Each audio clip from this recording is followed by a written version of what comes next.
The English Riviera is the name of the album, and early on in the record, I kind of started thinking about where I'm from in a purely like, this place that I grew up in has totally shaped where I am now and who I am now. I guess I kind of wanted to have a kind of record about where I'm from, but for it to be quite kind of like fantastical and not about like Devon as a literal place, but like as the English Riviera, which is this place where there's like golden beaches and like kind of beautiful women everywhere, and it's very like affluent or something and kind of cutting edge. So it's supposed to be like me kind of reimagining it as this really exciting place where I grew up, and that kind of influencing this record. So the opening track, the English Riviera, is a kind of intro. It's supposed to sound like the kind of seaside, right, with a string quartet on it, which I guess isn't that common on the seaside. So We Broke Free was the very first song that was recorded for the album, and it's kind of like one of those songs which contain like the feeling of the record. We Broke Free is the kind of, it's like, this is the record. Don't expect anything too upbeat. like it kind of, it's kind of this groovy little song which is very loosely like about the kind of area I grew up.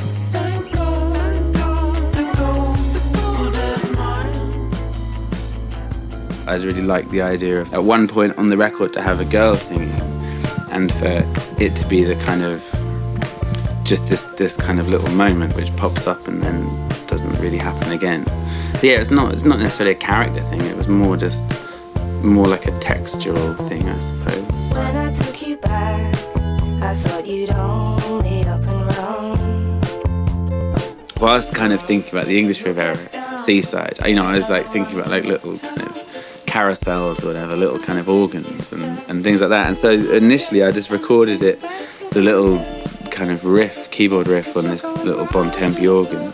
And then it turned into this nice song. And I guess that one is just supposed to be quite the kind of spacious thing. And to have this kind of rather relentless like little organ thing all the time. It's earworm, they call it in German, I believe. I don't know how to say it in German.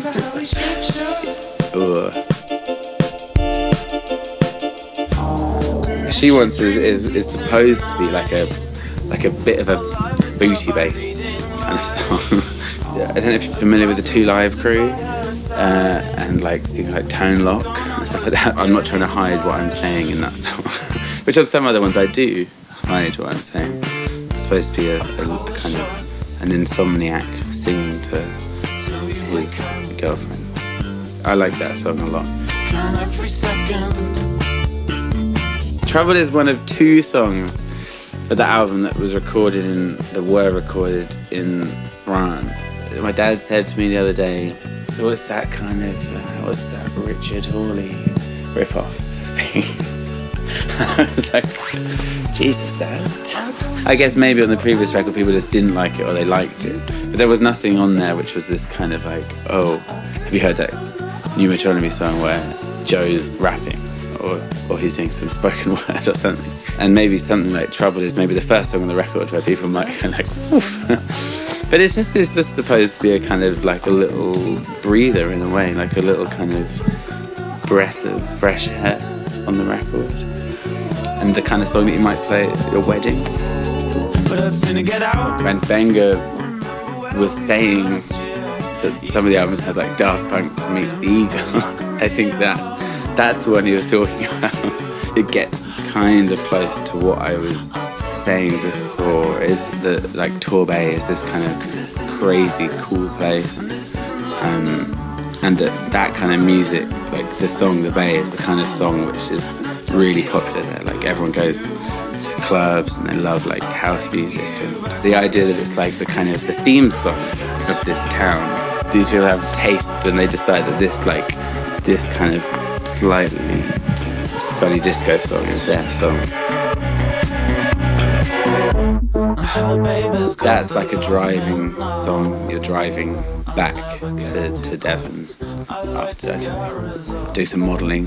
You're going back to your house in Devon, I don't know, to go to some photographer's party, that kind of thing. So it's like this kind of like a bit of a minimal song with a lot of like sub bass, which is what people with stereos in their cars like a lot. So that is literally the one which is for the drivers. Lyrically, whatever.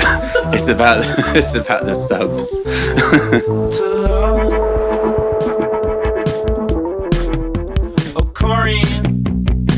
When people do songs which have a girl's name in them, I always really like that, and I think it's kind of, that alone is enough to make people interested. The basic idea, and again, I don't feel very comfortable talking about my lyrical ideas because I think they're quite, they're just starting, they're blossoming. But the idea is that it's this song about a gun, and the gun is called Kareem, and it's someone that's been kicked out of the army for maybe misusing the gun. But yeah, I like it when people kind of name objects, and when people kind of name like aeroplanes, like pilots and stuff, when they kind of do the little painting. So it's supposed to be like a kind of love song about an inanimate object, which is maybe a gun, but I guess it could be anything. If they let me back in the forces. So Some Written is the kind of the part of me that wants to be in a kind of fusion, like funk band, and which I have been before actually. I was consciously recording the album, trying to get into this like studio headspace that you imagine people have been in. So like all these kind of classic album territory, whatever, like Stevie Wonder albums and Steely Dan and Fleetwood Mac. I tried to catch you up. It's supposed to be like a jazzy thing, I guess, but I think it's probably one of the best things I've ever done. But then I've done kind of jazzy things before. But it's an avenue I'm going to go down on the next record very heavily. If people were into us on the last record because it was this kind of dancey thing, then Some Written is the kind of song which is going to throw them slightly. But I think there's nothing that unusual about it in terms of previous Metronomy. I think on this record it makes perfect sense, Some Written, and it's probably my favourite song of the record. So Love Underlined began life as a song. Well, it began life as a rhythm, okay? And Anna was came to the recording studio and recorded like 8 minutes of this like on a drum kit. And it was originally just the kind of the rhythm that I wanted. And I tried it out with a few kind of song ideas. And after about probably 2 months maybe, Love Underlined is what kind of came out the other side. I think one of the last songs recorded for the record, and it's supposed to be just something that acknowledges the previous record whilst being a bit out there in a way. It's a bit like the Bay, like it's rather fall to the floor type of affair. But yeah, as far as content, it's supposed to be about like R&B music, I think. My love of that. There's no real story to be found in the record, apart from just the idea that this place inspired it, and that this sound, the sound of the record, comes directly from this part of England, which has established the sound over like 20 years or something. Like in the 70s, there were these crazy clubs down there, and a lot of really great bands came from there.